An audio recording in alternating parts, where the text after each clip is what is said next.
Assalamualaikum warahmatullahi wabarakatuh. Berjumpa lagi di channel YouTube Bilal Iswanto. Semoga penonton YouTube ini diberikan kesehatan dan rezeki yang melimpah. Pada video kali ini kita akan mencoba melihat pengolahan kinerja kita melalui PMM. Jika di Januari kemarin kita masih tahap perencanaan, bagaimanakah tahap pelaksanaan yang kita lakukan di bulan Februari ini? Simak terus video ini sampai selesai, jangan ada yang di skip ya, supaya apa yang kami sampaikan bisa dimengerti atau bisa didapatkan oleh Bapak Ibu yang menonton video ini.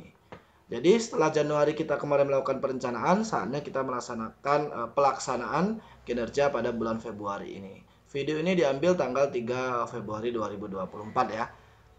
Tentu saja kita akan masuk ke Merdeka Mengajar ya, ke PMM, platform Merdeka Mengajar. Setelah masuk pada halaman depan seperti ini, seperti biasa kita klik menu pengelolaan kinerja.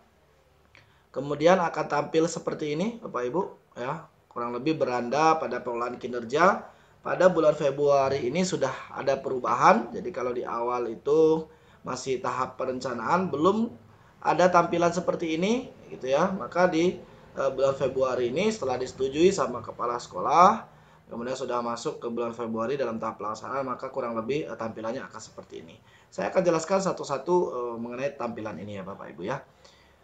Di paling atas masih ada tulisan dalam periode 1 Januari sampai 30 Juni tahap pengelolaan kinerja pada periode semester ini gitu ya. Jadi untuk pelaksanaan kinerja itu berdasarkan perencanaan kita, maka akan dilakukan observasi kelas dan mengumpulkan dokumen yang dibutuhkan terkait dokumen-dokumen pelaksanaan kinerja maupun pengembangan kompetensi gitu ya. Kemudian di bawahnya akan ada menu observasi praktik kinerja gitu. Jadi kita diminta untuk melakukan observasi kelas. Kita akan diobservasi kelas kita gitu. Dalam kita mengajar akan diobservasi oleh kepala sekolah. Nah, bagaimana langkah-langkahnya nanti bisa kita klik di sini gitu ya. Kemudian nanti kita juga akan coba menu selanjutnya, kumpulkan dokumen mengenai pengembangan kompetensi, kemudian juga tugas tambahan. Nanti akan kita coba ya Bapak Ibu. Kita satu persatu dulu, kita ke observasi kelas ini. Di sini kita akan klik ya, cek langkah observasi. Bagaimana langkah observasinya? Kita coba lihat. Setelah kita klik, akan ada tampilan seperti ini Bapak Ibu, menu pelaksanaan observasi untuk periode pengelolaan kinerja Januari sampai Juni. Kurang lebih tampilannya akan seperti ini Bapak Ibu. Oke, nanti akan kita lihat satu-satu. Kita mulai dari yang pertama, praktek kinerja. Jadi berikut indikator yang akan diobservasi oleh atasan. Nah, seperti apa sih indikatornya? Nah, ini kita ingat kembali saat kita memilih indikator di bagian awal saat kita melakukan perencanaan kemarin, apa yang kita pilih Bapak Ibu? Nah, kalau ini adalah mengenai manajemen kelas gitu ya. Ada dua manajemen kelas itu, disiplin positif dan keteraturan suasana kelas. Nah, kebetulan saya memilih untuk keteraturan suasana kelas. Nah, bagaimana rubriknya, indikatornya, apa saja yang akan diobservasi, kita klik yang ini Bapak Ibu. Nih, cek rubrik observasi. Nah, nanti akan tampil seperti ini. Ada tampilan seperti ini Bapak Ibu, rubrik observasi kelas. Jadi berikut fokus perilaku yang diobservasi oleh atasan berdasarkan indikator yang dipilih pada tahap perencanaan. Jadi ini adalah rubrik berdasarkan indikator yang kita pilih pada tahap perencanaan tadi Bapak Ibu, yaitu mengenai keteraturan suasana kelas. Nah, upaya membangun suasana kelas yang kondusif untuk proses belajar. Ini jadi kita diminta seperti ini Bapak Ibu, dengan minimal gangguan yang mengalihkan perhatian peserta didik dari aktivitas pembelajaran. Jadi apakah kita bisa membangun suasana kelas yang kondusif untuk proses belajar? Itu yang akan diobservasi oleh kepala sekolah. Selanjutnya fokus perilaku yang akan diobservasi apa ini? Nah, ini kita fokus ke yang bagian sebelah kiri Bapak Ibu ya. Kalau di keteraturan kelas ini ada 3 observasi ya, fokus perilaku yang bisa kita lakukan yang akan diobservasi. Yang pertama, guru melakukan komunikasi positif untuk membangun suasana kelas yang kondusif. Ini perilaku yang dianjurkan Bapak Ibu. Jadi ada 3 ini. Ini adalah perilaku yang dihindari. Jadi ini perlu kita baca Bapak Ibu, bila perlu kita print. Kita sering baca, sebelum observasi kita baca-baca lagi apa yang harus kita lakukan. Bila perlu dalam pembelajaran di kelas, sebelum ada observasi kepala sekolah, kita lakukan hal seperti ini Bu. Kita ingat-ingat terlebih dahulu. Contohnya yang membangun komunikasi positif tadi, guru memanggil murid dengan menyebutkan nama gitu, tidak hoi gitu. Ya Bapak Ibu, kita panggil namanya Budi atau Ani gitu ya.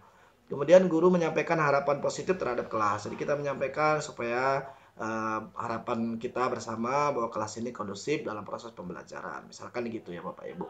Kemudian guru melakukan aktivitas yang mencairkan suasana kelas. Jadi aktivitas kelas itu cair gitu ya, suasananya enak, anak-anak bahagia dalam pembelajaran, tidak terkekang gitu ya, tidak takut anak-anak dalam mengikuti proses pembelajaran. Jadi ini kita cairkan dulu suasana, tidak tiba-tiba kita masuk langsung kita belajar gitu ya Bapak Ibu. Kita tanyakan dulu kondisi mereka, kita cairkan suasananya supaya anak akan bahagia mengikuti pembelajaran kita gitu ya. Kemudian fokus perilaku yang kedua yaitu guru melakukan strategi pengelompokan untuk mengaktifkan keterlibatan peserta didik. Jadi contoh yang dianjurkan, guru mengelompokkan murid dengan menyampaikan tujuannya pada murid. Kenapa guru melakukan pengelompokan? Kemudian guru menyediakan beragam peran dalam kelompok agar semua anggota terlibat aktif. Jadi kelompoknya dibagi peran, siapa yang presentasi, siapa yang uh, membuat rangkuman, siapa yang menyiapkan bahan presentasi dan lain sebagainya. Siapa notulennya gitu ya Bapak Ibu ya, supaya siapa moderatornya jika dilakukan presentasi. Kemudian guru mengajak murid untuk berinteraksi dan berperan aktif dalam kelompok. Jadi guru selalu mengingatkan, memfasilitasi supaya semua murid itu berperan aktif dalam perannya masing-masing gitu ya Bapak Ibu. Tidak bisa kita samakan satu siswa dengan siswa yang lain. Maka mereka harus punya perannya masing-masing berdasarkan keterampilannya, berdasarkan keinginannya gitu ya. Ini perilaku yang dihindarinya gitu. Jadi guru melakukan pengelompokan yang sama terus menerus. Jadi satu kelompok tuh 5 siswa itu terus sampai selesai, sampai pembelajaran di TP-TP berikutnya gitu. Jadi kita beragam, gantian gitu Bapak Ibu. Kemudian yang ketiga, fokus perilakunya guru membuat dan mengingatkan aturan kesepakatan kelas. Perilaku yang dianjurkan seperti guru membuat aturan kesepakatan kelas yang disetujui semua murid dan itu akan ditempel di kelas-kelas Bapak Ibu ya. Kemudian guru mengajak murid untuk mengingat aturan atau kesepakatan kelas. Jadi setiap pembelajaran kita ingatkan bahwa kita sudah ada kesepakatan kelasnya ini, kita sudah punya keyakinan kelasnya ini gitu. Jadi sering diingatkan supaya murid semakin memahaminya, semakin mengetahuinya sehingga timbul motivasi intrinsik dalam murid untuk menyepakati melakukan sesuai dengan apa yang disepakati bersama. Kemudian guru mengajak murid menilai seberapa efektif pelaksanaan aturan atau kesepakatan kelas. Jadi diminta murid untuk berefleksi gitu ya Bapak Ibu. Sama-sama berefleksi mengenai seberapa efektif kesepakatan kelas yang ada gitu ya. Jadi yang tidak boleh guru menetapkan aturan kelas tanpa berdiskusi dengan murid gitu kan. Kemudian guru melanggar aturan kelas tanpa mengakuinya gitu. Guru tidak menyebutkan aturan kesepakatan kelas ketika menegur murid, jadi langsung marah saja, tidak kita kembalikan atau tidak kita ingatkan mengenai kesepakatan kelas. Jadi kurang lebih ini Bapak Ibu, ini silakan disimpan. Kalau sudah mengerti apa saja fokus perilaku yang akan diobservasi, maka kita klik saya mengerti. Selanjutnya, kita di bagian bawah Bapak Ibu ada bagian 1 pelaksanaan observasi. Ada beberapa bagian, kurang lebih ada 5 ya, ada 5 menu di sini. Yang bisa kita lakukan adalah menu pertama, menu kedua masih belum bisa, menu ketiga belum, 4, 5 belum. Jadi ini bertahap Bapak Ibu. Menu pertama yaitu isi dokumen persiapan, diskusi dengan atasan untuk mengisi target perilaku, upaya untuk mempelajarinya, dan jadwal. Jadi ini kita lakukan bersama dengan kepala sekolah ya Bapak Ibu ya. Kita klik isi dokumen, maka ini kita ngobrol dengan kepala sekolah gitu ya. Apa yang akan kita sepakati gitu. Nah, ini langkah-langkah persiapan observasinya, diskusi dengan atasan agar lebih mudah dalam pengisian formulir, agar sama visi misinya persepsi antara kita dengan kepala sekolah supaya tidak salah perilaku apa yang akan diobservasi. Kemudian isi formulir diskusi persiapan. Nah, saat diskusi hasilnya apa diisi formulirnya. Kemudian nanti saat observasi berlangsung kita diminta semangat gitu ya dan semoga lancar. Itu kemudian formulir diskusi persiapannya seperti apa? Ini cek rubriknya sama seperti tadi tampilannya Bapak Ibu ya. Ini sama, saya mengerti. Nah, kemudian ini kita diminta memilih apa perilaku spesifik yang ingin Anda pelajari dan tampilkan pada observasi kelas. Kenapa ingin Anda pelajari? Artinya kan kita pengen meningkatkan kompetensi kita gitu ya Bapak Ibu ya. Jadi kita diminta memilih perilaku yang spesifik yang mana. Itu yang akan kita pelajari, itu yang akan kita coba tampilkan di saat kita melakukan proses pembelajaran di kelas gitu ya. Nah, pilih maksimal 3. Maksimal 3. Berhubung di sini ada 3 juga ya Bapak Ibu. Jadi apakah boleh memilih 1? Boleh, sangat boleh. Itu tergantung kesiapan kita, mana yang akan kita tampilkan. Jadi fokus observasinya itu mana yang akan kita pilih gitu ya. Tadi target fokus perilaku kita yang mana. Apakah boleh tiga-tiganya? Boleh, karena maksimal itu 3. Misalkan menurut saya ini guru melakukan komunikasi positif, ini bisa. Kemudian pengelompokan, nah misalkan sepertinya di pembelajaran saat observasi kepala sekolah, saya tidak melakukan pengelompokan siswa. Ini boleh tidak di checklist Bapak Ibu. Tapi kalau kita dalam pembelajaran kepala sekolah nanti kita membuat pengelompokan siswa, supaya kegiatan itu berlangsung dengan aktif, ada keterlibatan, ada peran-peran siswa, silakan di checklist ini. Kalau saya anggap saja tidak gitu ya Bapak Ibu ya, supaya kita coba untuk tidak memilih semuanya gitu. Kemudian guru mengingatkan aturan kesepakatan kelas. Ini saya checklist. Jadi karena saya sudah membuat kesepakatan kelas, tinggal kita harus sering-sering mengingatkan gitu ya. Oke, itu Bapak Ibu, misalkan saya pilih 2, kalau Bapak Ibu mau pilih yang tengah aja boleh, pilih yang kiri aja boleh, yang kanan aja juga boleh. Ini misalkan upaya apa saja yang Anda lakukan untuk mempelajari target perilaku. Ini upaya mempelajarinya seperti apa? Apa saja upaya yang Anda lakukan untuk mempelajari target perilaku ini? Tentu saja praktik berulang gitu ya Bapak Ibu, sering-sering melakukan praktik gitu. Dan tentu saja kita harus mempelajari ini. Ya, kita melakukan perilaku yang dianjurkan ini apa saja gitu. Ini boleh kita misalkan kita copy ini aja Bapak Ibu, kita coba ya, misalkan latihan terus melakukan latihan dan menampilkan, kurang lebih ini yang saya lakukan. Jadi upaya untuk pelajarian terus melakukan latihan dan menampilkan fokus perilaku, yaitu adalah melakukan aktivitas perbaikan suasana dan lain sebagainya.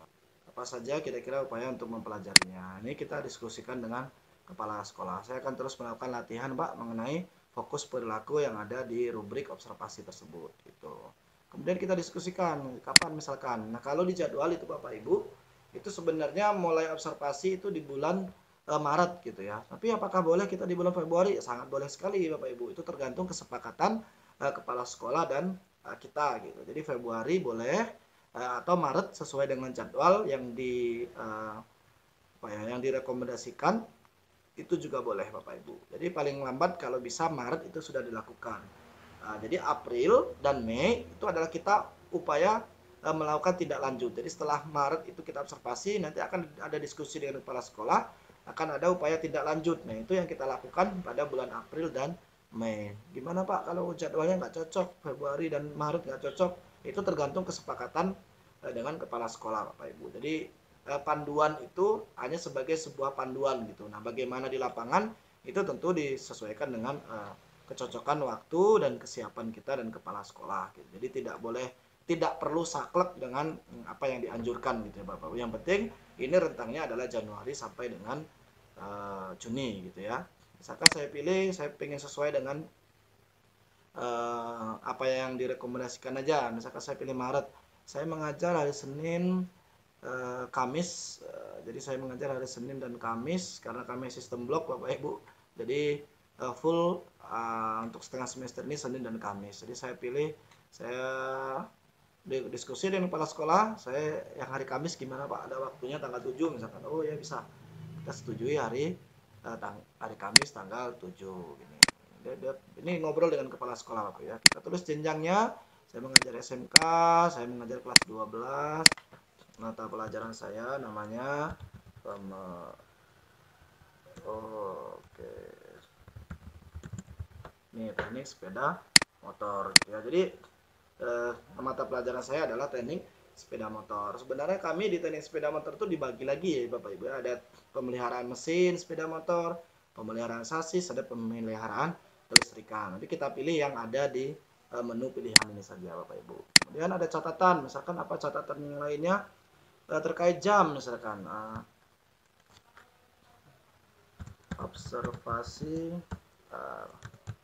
Observasi dilakukan pada jam 7.30 WIB misalkan di ruang bengkel PSN. Gitu ya Bapak Ibu ya. Nah, kalau lebih seperti ini. Kita boleh catatan atau catatannya apa? Silakan ditambahkan. Ini bersifat opsional. Misalkan ini tentang waktunya jam berapa. Kebetulan saya mengajar itu full dari pagi sampai pulang gitu ya Bapak. Oke, jadi ini kita diminta untuk mengupload dokumen RPP atau modul ajar atau perangkat asesmen disertakan di modul ajarnya Bapak Ibu ya. Jadi formatnya diminta PDF maksimal 10 MB gitu ya Bapak Ibu. Ini silahkan kita klik, kita unggah. Ini bisa kalau kita mau ambil dari karya kita. Kalau kita ada karya di sini, Bapak Ibu, bahan ajarnya, RPP modul dan sebagainya boleh diambil dari sini. Atau kalau tidak, kita unggah dokumen dari komputer saja. Ini kita modul ajar. Oke. Itu kalau sudah maka kita kumpulkan atau boleh kita simpan draft dulu. Di sini saya akan coba klik kumpulkan Bapak Ibu. Oke, cek ulang. Saya rasa sudah sangat baik, sudah benar. Kita kumpulkan. Nah, kalau sudah dikumpulkan, maka menu kedua ini akan tampil, menunggu atasan melakukan observasi kelas. Jadi tinggal pelaksanaannya pada tanggal 7 Maret. Gitu ya Bapak Ibu ya. Setelah selesai 7 Maret pelaksanaan, nantinya akan kita mengisi dokumen tindak lanjutnya. Kemudian akan ada tindak lanjut yang kita lakukan. Kemudian baru kita mengisi refleksi tindak lanjut. Nah, pada video-video berikutnya kita akan membahas mengenai bagaimana pelaksanaan observasi, isi dokumen tindak lanjut, lakukan tindak lanjut, dan isi dokumen refleksi tindak lanjut ya Bapak Ibu. Nah, sebelumnya kita akan coba lihat aja dulu di sini bagaimana melakukan observasi dan kepala sekolah. Nanti kita boleh coba lihat dulu, cek rincian Bapak Ibu. Nah, ini rinciannya observasi akan dilakukan sesuai jadwal tanggal 7 Maret untuk jenjang kelas 12 saya mengajar teknik sepeda motor. Baru berikutnya ini fokus observasi yang saya pilih tadi Bapak Ibu ya, komunikasi positif, guru membuat mengingatkan aturan kesepakatan kelas. Jadi upaya mempelajarinya ini yang akan saya lakukan gitu ya. Persiapan dengan matang dan semangat. Oke. Nah, perlu diperhatikan bahwa rubrik observasi hanya ditujukan untuk membantu atasan ketika observasi berlangsung dan tidak menjadi penilaian akhir kinerja Anda. Penilaian akhir akan dasar oleh peningkatan kinerja Anda dari sebelum observasi ke setelah observasi. Nah, ini jadi ada yang perlu diperhatikan Bapak Ibu bahwa rubrik observasi ini bukan untuk penilaian akhir kinerja kita, tetapi ini untuk membantu atasan melihat ketika observasi itu berlangsung. Nah, yang akan dilakukan sebagai penilaian itu adalah adakah perubahan setelah kita dilakukan observasi pada bulan Maret ini gitu ya, tanggal 7 Maret kalau punya saya. Setelah 7 Maret nanti akan ada obrolan dengan kepala sekolah dan akan ada upaya tindak lanjutnya. Nah, yang akan dilihat adalah peningkatan saat kita observasi pertama di bulan Maret dengan tindak lanjut kita setelah itu pada bulan April dan bulan Mei. Apa yang kita lakukan? Apakah sudah ada peningkatan dari yang observasi kita bulan Februari, bulan Maret, kemudian apakah April dan Mei itu ada peningkatan. Jadi di situ justru penilaiannya. Gitu. Nah, bagaimana itu yang April dan Maret nanti akan April dan Mei nanti akan kita buat video selanjutnya, Bapak Ibu. Oke. Seperti ini Bapak Ibu, jangan lupa kalau Bapak Ibu menyukai video ini, klik like. Kalau Bapak Ibu ingin rekan-rekan lain juga mengetahui bagaimana cara pengisiannya, silakan share ke grup WhatsApp sekolah atau grup-grup WhatsApp Bapak Ibu guru yang lain. Silakan di-share ke media sosial juga. Nah, kalau ada Bapak Ibu yang ingin ditanyakan, silakan saja komen di kolom komentar. Insyaallah nanti akan kita jawab pertanyaan-pertanyaannya. Itu saja Bapak Ibu, terima kasih sudah menonton. Jangan lupa subscribe ya. Assalamualaikum warahmatullahi wabarakatuh.